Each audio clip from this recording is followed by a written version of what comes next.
এখন এখানে আমাদের একটা জিনিস বুঝতে হবে যে আমরা যে শুধুমাত্র করণীয় কাজটা করা এটাকেই আবাদত মনে করতেছি, তো শুধুমাত্র করণীয়টা করা এটাই আবাদত না, বর্জনীয়টা বর্জন করা এটাও আবাদত। তবে মানুষের জন্য স্পেশাল হইল বর্জনীয়টা বর্জন করা। ফেরেশতাদের বর্জনীয়টা বর্জন করার বিষয়ে কোনো ইয়া নাই। দেখেন সবচেয়ে বড় ফেরেশতা, দেখেন তাকে যদি আপনি নিয়ে আসেন, রাস্তার পাশে বসাইয়া দেন, আর জিবরাইল আলাইহিস সালামকে কানে কানে যেয়ে বলা হয়, হযরতজি সারা বিশ্বের সেরা সুন্দরী মহিলাটাকে বিউটি পার্লার থেকে সাজায় নিয়ে আসা হয়েছে, এখান দিয়ে যাবে। তো এই কথা শোনার পরে জিবরাইল আলাইহিস সালাম ওই মেয়েটাকে দেখার জন্য কোনো আগ্রহ তার ভিতরে আসবে না, কারণ ওনার সামনে একজন সুন্দরী মেয়ে আর একটা কলা গাছ, একই কথা, আলাদা কোনো ফিলিংস তার মধ্যে আসবে না। কিন্তু একটা মানুষ যদি হয়, বড় আল্লাহর ওলি হয়, বড় দিনের দায়ী হয়, তার যদি কানে কানে যায় বলা হয়, হযরত বিশ্বের সেরা সুন্দরী এখান দিয়ে যাবে, এটা শোনার সাথে সাথে তার দিলটায় কি বলবে? বলবে, আরে ভাই, এই সুযোগ কি আর বারবার আসে? হইতে পারে আল্লাহর ভয়ে সে দেখবে না, সে নেককার মানুষ, ভালো মানুষ, এই জন্য সে তাকাবে না, কিন্তু মনে চাইবে কি না?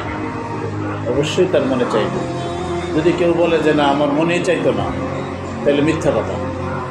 কারণ হইল আল্লাহ পাক প্রত্যেকটা মানুষের সাথে, পুরুষ হোক মহিলা হোক, সকলের সাথে আল্লাহ পাক দুইটা শত্রু দিয়ে দিছে। একটা শত্রু ভিতরে থাকে, একটা শত্রু বাহিরে থাকে। ভিতরের যে শত্রু সেটার নাম হইল নফস, বাহিরের যে শত্রু সেটার নাম হইল শয়তান, মিস্টার ইবলিস। এই দুই শত্রু সকলের সাথে আছে। যার যার সাথে আছে তার তার গুনাহ করতে মনে চাইবে। কেউ কেউ হয়তো গুনাহ করবে না আল্লাহর ভয়ে, কেউ কোনো আল্লাহওয়ালার সোহবতে যায়, কেউ নিয়মিত পাঁচ কাজ করে, বছরে বছরে চিল্লা লাগায়, মুরব্বীদের নেগরানিতে থাকে। এই যে দেখেন, একটা নিয়মের মধ্যে থাকার কারণে হইতে পারে সে গুনাহ করবে না, কিন্তু গুনাহ করতে মনে চাইবে না। বিষয়টা এরকম না, মনে চাইবে, কারণ শত্রু লগে আছে। শুধুমাত্র যারা নবী আছেন, নবী রসুলগণ, তাদের মনে চাইবে না, তারা মাসুম, তাদের কোনো ভুল ত্রুটি থাকে না, তাদের কোনো দোষ থাকে না, তারা কোনো গুনাহ করে না। কিন্তু যারা ওলি হয় তাদেরও ভুল ভ্রান্তি হইতে পারে, এই জন্য ভুল করতে মনে চাইতে পারে, তবে কষ্ট করে মুজাহাদা করে গুনাহ থেকে বেঁচে থাকতে হবে। এখন বিষয়টা হলো যে আপনাকে আমাকে যে বানাইলো আল্লাহ পাক, স্পেশাল ইবাদত আমাদের থেকে নিতে চায়, সেটা কি? সেটা হলো সব ধরনের গুনাহ থেকে বাঁচা। এখন আমরা দেখা গেছে নেক আমল তো আলহামদুলিল্লাহ করি, 5 ওয়াক্ত নামাজ পড়ি, রমজান মাসে রোজা রাখি, অনেকে আছে হজ করে আসছে, অনেকে আছে আমরা উমরা করছি, অনেকে আছে আমি 3 দিন সময় লাগাইছি, অনেকে আছে 10 দিন সময় লাগাইছি, অনেকে আছে 1 চিল্লা পুরা হয়েছে, অনেক মানুষ এমন আছে যা 3 চিল্লাও পুরা হয়ে গেছে। সব ঠিক আছে আলহামদুলিল্লাহ। ডেলি তাহাজ্জুদ পড়ি, ইশরাক পড়ি, চাশতের নামাজ পড়ি, আওয়াবিন পড়ি, সব নেক আমল করণীয়গুলো আলহামদুলিল্লাহ করি, আবার পাশাপাশি গুনাহও করি। বড় হোক ছোট হোক গুনাহ করি। এই যে গুনাহ করতেছি, আমি মনে করতেছি আমি তো নেককার, আমি তো দিনের দায়ী, আমি তো আল্লাহওয়ালা, আমি তো জান্নাতি। না না, কে বলছে? যেই লোক আল্লাহর নাফরমানি করে, গুনাহ করে, সে কিভাবে জান্নাতি হতে পারে?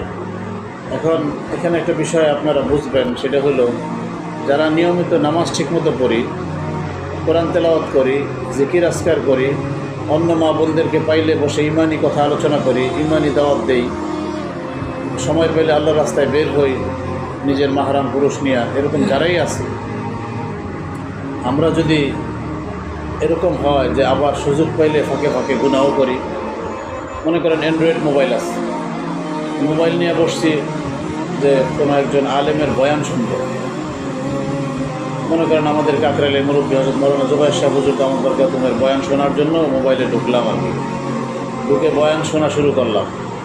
পরে আস্তে আস্তে মোবাইল চালাইতে চালাইতে পরে বয়ান থেকে যে কোথায় চলে যাই আর আমার খেয়াল থাকে না, অনেক গুনার কাজ হয়ে যায়। সারাদিন কত নেকি কামাইলাম, কত নামাজ পড়লাম, কত তেলাওয়াত করলাম, কিন্তু অল্প সময় বসে মোবাইলের ভিতরে যে জিনিস দেখা জায়েজ নাই এরকম জিনিস দেখলাম, তো আমার তো চোখের রাস্তা দিয়া সমস্ত নেকির নূর বের হয়ে চলে গেল। আমি তো খালি আব্দুল্লাহ রয়ে গেলাম।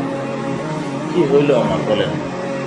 অনেকে আছে নেক আমল করি সেটার উপরে আমি সন্তুষ্ট, কিন্তু আমি যে ফাঁকে ফাঁকে গুনাহও করি, এই গুনাহ থেকে তো বাঁচা এটা সকলের জন্য জরুরি। আমাদের হাকিমুল উম্মত মুজাদ্দিদুল মিল্লাত শাহ আশরাফ আলী সাহেব থানভী নব্বরুল্লাহ মারকাদা হযরতওয়ালা বলেন যে যত নেকির কাজ আছে, নেক আমল আছে, সবগুলো হইল ভিটামিন, আর যত গুনার কাজ আছে সব গুনাহ হইল বিষ। এখন একটা জিনিস চিন্তা করেন তো, একটা লোক ভিটামিনও খাইলো বিষও খাইলো, এই লোকটা কি বাঁচবে? তবে সে যদি বিষ খাওয়া ছেড়ে দিয়ে শুধু ভিটামিন খায় তখন তার শরীর স্বাস্থ্য ভালো হবে। এখন আমাদের অবস্থাটা হয়েছে আমরা ভিটামিনও খাই বিষও খাই। এখন বিষ খাওয়া ছেড়ে দিয়ে পরে ভিটামিন খাইতে হবে। বিষ যেগুলো গুনার কাজ আছে, গুনার কাজ করলে গুনার কাজের দ্বারা তার নেকি নষ্ট হয়ে যায়। কিছু কিছু গুনাহ আছে যে গুনাহও লেখা হয় আবার নেকিও নষ্ট হয়। জন্য গুনার কাজ বর্জন করব, বিশেষ করে যেগুলোর দ্বারা নেকিও নষ্ট হয়। এটা তো খুব মারাত্মক। কষ্ট করে নেকি কামাইলাম, গুনার কারণে নেকি নষ্ট হয়ে গেল, কী লাভ হইল? চিল্লা দিয়ে আসলাম, মাত্র সময় লাগায় আসলাম আল্লাহ রাস্তা থেকে, কোরআন তেলাওয়াত করলাম, জিকির করলাম, কত নেক আমল আমার অ্যাকাউন্টে জমা হয়েছে।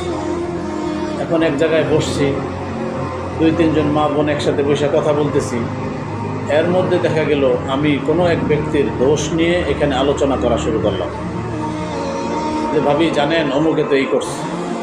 এই যে অন্য একটা ব্যক্তির সমালোচনা আপনি শুরু করলেন, এই অন্যের সমালোচনা করা যেটা, এটাকে বলে গীবত। বলতে পারেন যে হুজুর এই লোকটার মধ্যে এই দোষটা আসলেই আছে, সেই জন্য আমি ভাবির সাথে আলোচনা করতেছি। হ্যাঁ, দোষটা আসলেই তার মধ্যে আছে, এই জন্যই এটা গীবত। যদি দোষটা তার না থাকতো, আপনি বানায়া বলতেন, তাইলে সেটা হয়তো তহমত, আরও মারাত্মক অন্যায়, বড় গুনাহ। এখন আসলেই দোষটা সে করছে, তবুও এই কথাটা তার অনুপস্থিতিতে বসে আমরা কয়েকজন মা বোন মিলে যে আলোচনা করতেছি, এটা হলো গীবত। আর হাদিস শরীফের মধ্যে আসছে আল গীবাতু আসাদ্দু মিনাজ জিনা।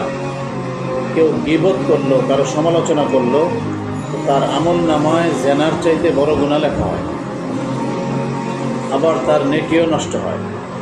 আমি যখনই কোনো ব্যক্তির সমালোচনা শুরু করলাম, আমার আখেরাতের অ্যাকাউন্টে যত নেকি আমার যোগ হয়েছে, তালিম করছি, সময় লাগাইছি, চিল্লা দিছি, জিকির আজকার করছি, বয়ান শুনছি, বয়ান করছি, যত নেকি আমার অ্যাকাউন্টে জমা হয়েছে, আমি যখনই অন্য কোনো ব্যক্তির সমালোচনা শুরু করলাম, সাথে সাথে আমার আখেরাতের অ্যাকাউন্ট থেকে নেকি ট্রান্সফার হইয়া ওই লোকের আমল নামায় চলে যায়। আমি যার সমালোচনা করতেছি, গীবত করতেছি। তাইলে কী লাভ হইল বলেন তো? আমি কষ্ট করে নেকি কামাইছি, আমার সমস্ত নেকির নূর চলে গেল আরেকজনের অ্যাকাউন্টে, শুধু তার গীবত করার কারণে। তো কী লাভ হইল আমার এই গীবতটা করে বলেন? এজন্য গীবতের দ্বারা গুনাহও আছে, নেকিও নষ্ট হয়ে যায়। এরকম অনেকগুলো গুনাহ আছে যেগুলো গুনাহও হয় আবার নেকিও নষ্ট হয়। তো কষ্ট করে নেকি কামাইলাম, নেকি চুরি হয়ে গেল, কী লাভ হইল বলেন? নেকি কামাইতেও হবে, আবার এই নেকির সংরক্ষণও করতে হবে।